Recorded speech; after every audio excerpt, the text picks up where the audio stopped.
چې ورلم د هغه یهودي سړي او د هغه ښځې نه مې تپوس وکړو خو چې نبي علیه السلام کوم صفت د دجال د مور او د پلار یادول د دغې ښځې او سړي هم هغه صفتونه وو همغه شی و لکه توتي غوندې پوزه او لوړ دنګ سړی او مور یې ښه سربه وه وایي ما دې تپوس وکړو چې ستاسو بچې شوی دی وی هغې وی چې او ویې چې څونه موده پس تاسو له خدای بچې درکړ وی چې 13 کاله زمونږ د واده شوي زمونږ بچې نه کېده اوس هم یو بچې شوی دی ګوره پیغمبر علیه السلام هم دې به 13 کاله پس پیدا کېږي د مور او پلار به 13 کاله کې اولاد نه کېږي وی موږ ورته وایي چې دا بچې څنګه دی خالق دی که بد وی ډېر خطرناک دی ډېر خراب زوی خدای را کړی دی موږ وایي د ده حالت څنګه دی چې دې وده شي څه حالت یې وي وی چې وده شي نو سترګې ودې وي خوړی بیداري موږ چې کومې خبرې کوو نو د هغې نه دې خبرېږي ګوره نبي علیه السلام چې څه فرمایي ټول په غالب کې وی زه ورغلم دا غالب ته مې څو تپوسونه وکړل وی امقد ناشنا جوابونه یې راکړل پیغمبر علیه السلام ته خبر شو دغسې ابن السیاد دا صاف نوم یو الف د یهودو په کورنۍ کې پیدا شوی دی او صرف د دجال چې کومې نښې تاسو بیانوئ هغه نښې پکې موجود دي نبي علیه السلام سره د عمر فاروق رضی الله عنه یو صحابي ورغی دی په یو باغ کې ودو چې ودو نو پیغمبر علیه السلام د اونو نه شاته پټ کړ چې دې مونږ نه خبر نه شي او دې ودرې چې د ده نه مونږ څه واورو چې مونږ ته پته ولګي چې واقعي دا دجال دی او که دا نه دی د یوې اونې نه مې ځان پټو د بلې نه ځان پټو دې کې د دجال دی مور د دې ابن سیاد دی مور نبي علیه السلام ولیده چې ویلې زوی ته یې آواز وکړو ای بچیا هغه دې ودرېږه نبي علیه السلام راغی نو پیغمبر علیه السلام فرمایي وی مور یې خدای هلاکه که که زوی له آواز نه وی ورکړی نو مونږ ته به پته لګېدلې وه چې دا دجال دی او که دا نه دی خیر چې را پاڅېده نبي علیه السلام دې تپوسونه وکړل وی څه حال دی ته چې ودې څه حال دی وی چې ودې م سترګې مې ودې ویله مې بیداري وی څه یې وی یو تخت وینم په دریاب د پاسه ولاړ دلته مو د دریاب د پاسه یو تخت راته ښکارېږي پیغمبر علیه السلام وفرمایله شیطانانو تخت چې درته ښکارېږي وی څه اخبار مخبار څه واقعات څه خبر مبر دله راځي که نه راځي وی او 2 خبرې رښتیا او یو دروغه کله 2 دروغ او یو رښتیا وی معامله در باندې ګډه وډه ده بیا پیغمبر علیه السلام فرمایي وی ما ورته په دې کې صورت دخان پټ کړ صورت دخان دا مې دې کې ورته پټ کړ دته مې غږ ونه کړ خو دې کې مې صورت دخان راوسته او تپوس ته کوم وی ما ورته چې ښه دا تپوس نه کوم چې ما په دې کې څه پټ کړي دي وی ما ته چې نور خو نه پوهېږم هو دخ خو څه دخ دې پټ کړي دي نو څه دخ دې په دې کې پټ کړي دي نبي علیه السلام ورته چې خشه اخسا فلن تعدو امرک چې تعالی خدای کوم شی مقدر کړی د هغې نه تجاوز نشئ کولی حضرت عمر فاروق رضی الله عنه ورته د خدای رسوله حکم کوه دا هغه خبیث معلومیږي چې دا سر ته وغورځوم اخوا مردار یې کړم نبي علیه السلام ورته فرمایل ای عمره که دا هغه دجال نی نو وجلو کې څه پیدا ده ولې وجنې یو یهودي ماشوم دی او که دجال وي نو ته د ده په ملکولو قادر نه د ده د ملکولو لپاره الله عیسی علیه السلام مقرر کړی دی خبره خلاصه شوه یو بل صحابي دی حضرت ابو سعید خدری رضی الله عنه او اذا حج روانو د دجال لا صدا ابن السیاد را سره روان دی نیم را سره مرګری دی وی چې ما سره مرګری دی وی په لاره باندې روان یو خبره ترې کو وی قافلې نه مونږ ځان لشو زو دی وی داسې یره را باندې راله ځکه د متعلق خدا خبر مشهور چې دا دجال دی دنه به دجال جوړېږي وی بار شو یره را باندې راله وی یره را باندې راله وی ما ته وی چې مه یارېږه ونه یارېږې ګورې وی ما ته ورته وی چې یاره یو تپوس د نه کوم خلق خو ستا متعلق دا خبره کوي چې ته تا نه دجال جوړېږي دا حقیقت دی که نه دی وی ما ته وی داسې کار دی چې د دجال متعلق خو پیغمبر علیه السلام فرمایي او ګوره نبي علیه السلام ورته وی وی اتشهدو انی رسول الله وی ته ګوی کوې چې د خدای رسول یم او ته څه وی وی دا ګوی کوم چې ته صرف د عربو پیغمبر یې ګورې او بیا ورته وی دا لکه نبي علیه السلام ته وی ته ګوی کوې چې زه د خدای رسول یم نبي علیه السلام ته وی ته دا ګوی کوې چې زه د خدای رسول یم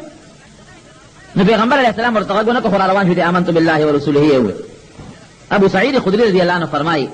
وی مې چې ستا متعلق خلک دا خبرې کوي چې ته دجال یې وی ما ته وی ګوره چې نبی علیه السلام فرمایي چې دجال به کافر وي تاسې ده که نه مې چې وی زه خو مسلمان یم د پیغمبر علیه السلام خو د دجال متعلق فرمایي چې مکې مکرمې او مدینې منورې ته به نه داخلېږي داسې ده مې چې وی زه خو د مدینې منورې نه را روان یم او دغه د مکې مکرمې ته ځم دوه شوې او درېیم دا چې نبی علیه السلام فرمایي چې دجال اولاد به نه پیدا کېږي او زما خو بلا بچي د مدینه منوره کې مې پرېښي دي زه څنګه دجال یم وی ما په یقین راغی چې واقعي ته خو دجال نه تا نه خو دجال نه جوړېږي لکه دا مکې مکرمې ته روان یو مدینې منوره دې پرېښوده هغې نه راووتی نبي هم وایي دجال خو بېرته نه ځي بچي دې مې شوي دي او د دجال بچي به نه کېږي او دجال به کافر ته خو مسلمان دعوه کوي بیا ما ته وی زما د قسم په خدای وي چې دجال ما ته معلوم دی او کله چې د هغه فتنې زمانه کې راوځي نو بچي به نه پیدا کېږي ابن عمر رضی اللہ عنہ فرمایي ابن سیاد را سره د مدینې منورې په کوڅو کې یو ځای شو. ګوره دې نښو نه پته لګي. وایي چې را سره یو ځای شو نو ما ورته نیغ نیغ وکتل مې چې یلکه تا مطالعه خلک دجال وایي. وی وپړسېده، وی دومره وپړسېد چې دا کوڅه ټوله ډکه کړه او په ما باندې یو اوف نارې کړې. وی ما وی چې زړه رانه ووته، منډه مې کړې. نو حضرت حفصې رضی الله عنها راورغې، بیا خور وه ام المؤمنین. وی مې چې دغسې ما ته وی چې تم دغسې ښې نیکبخته ګورې سم شه مه ورنږدې کېږه ورته. دا دې رک شوی دی یو زمانه کې، هېڅ پته یې نه لګي چې دې څه شو، رک شوی دی. پیغمبر علیه السلام یو بل صحابي راغی تمیم الداري رضی الله عنه،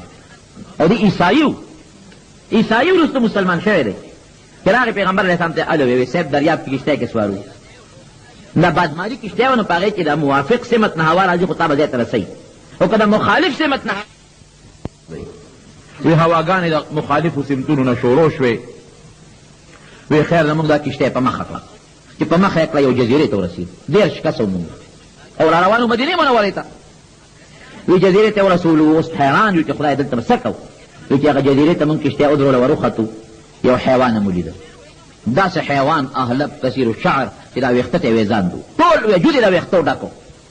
او دی پته نه لګېده چې مخ یې کم خوا ده او شی کم خوا ده، داسې د ویښتو ډک. وی مونږ ته ویرېد، وی مونږ ته وی چې یارېږمه دې خوا راشي. وی مونږ ورته وی چې زه جاسوس یم، جاسوس. وی مونږ ورته چې دلته څه کوې؟ وی چې دلته کوم مخ جونګړه کې یو سړی پروت دی، هغه ستاسو انتظار کې لږ ورنږدې شي. وی مونږ ورغلو، وی چې مونږ څنګه هغه جونګړې ته ورنږدې شو، وی هغې کې یو سړی پروت دی، لویه بلا ده، او دا لاسونه او دا خپې په زنځیرونو تړلې شوي دي، او چې مونږ یې ولیدو وی یو ټوپ یې وواو، وی یقین وکړه چې ټوپ یې کړی، مونږ د یو بل نه منډې کړی، ویرېدو. وی مونږ ته وی چې څنګه رالی دلته؟ وی مونږ وی چې دغه یو جاسوس دی، هغه جاسوس مونږ تاله راولېږلو. ته څوک یې؟ وی د دجال یم، او الله به یو وخت کې حکم کوي نو زه به وځم علاقه کې به ګرځم. بیا موږ نه تپوس وکړه چې بحیره تبریه یو لوی دریاب دی، دا شته؟ موږ ورته چې او ښه د اوبو ډک دی، یو وخت به پرې راشي دی کې به یو څاڅکې اوبه مني.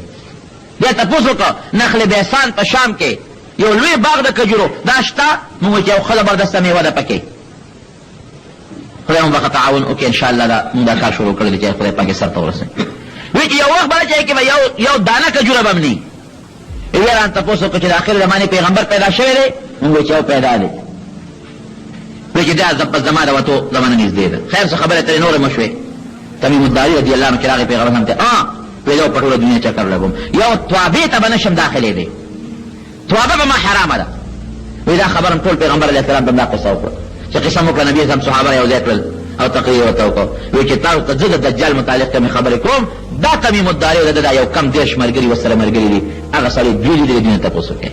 ټوله قصه ورته بیان کړه. او چې دی وی چې توابې ته ټوله دنیا کې به ګرځم، توابې ته به نشم داخلېدی. نو پیغمبر هم دا کونټه مبارکه په دې ځمکه وله الا وهذه الطوابه، وی توابه هم دا مدینه منوره